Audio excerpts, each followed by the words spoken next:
25শে December উদযাপন একজন মুসলিমের জন্য কেন ভয়ঙ্কর? 25শে ডিসেম্বর খ্রিস্টানদের ধর্মীয় উৎসব, যেখানে ঈসা আলাইহিসসালামকে আল্লাহর পুত্র বা ঈশ্বর হিসেবে উপস্থাপন করা হয়। ইসলামের দৃষ্টিতে এটি সরাসরি শিরক। নিশ্চয়ই আল্লাহ তার সাথে শিরক করাকে ক্ষমা করেন না।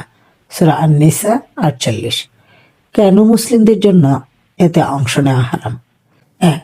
আকীদার বিপরীত। মুসলিম হিসেবে আমরা বিশ্বাস করি ঈসা আলাইহিসসালাম আল্লাহর বান্দা ও রাসূল। তিনি আল্লাহর পুত্র নন, কিন্তু 25শে ডিসেম্বর উদযাপন মানে সেই ভ্রান্ত বিশ্বাসকে সমর্থন করা। নাউজুবিল্লাহ। 2.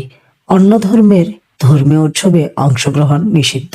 রাসূল সাল্লাল্লাহু আলাইহি ওয়াসাল্লাম বলেছেন, যে ব্যক্তি কোনো জাতির অনুকরণ করে সে তাদেরই একজন। আবু দাউদ। ধর্মীয় অনুকরণ শুধু পোশাক বা খাবার নয়, উৎসব পালন করাও এর অন্তর্ভুক্ত। 3. অজান্তে শিরকে জড়িয়ে পড়া।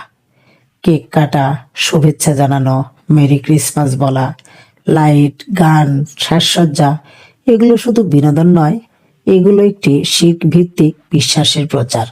আমি তো বিশ্বাস করি না, শুধু আনন্দ করি, এই কথা কি গ্রহণযোগ্য? না, কারণ ইসলাম শুধু বিশ্বাস নয়, কাজ ও সমর্থনকেও গুরুত্ব দেয়। তোমরা পাপ ও সীমা লঙ্ঘনে একে অপরকে সাহায্য করো না। সূরা মায়েদা 2।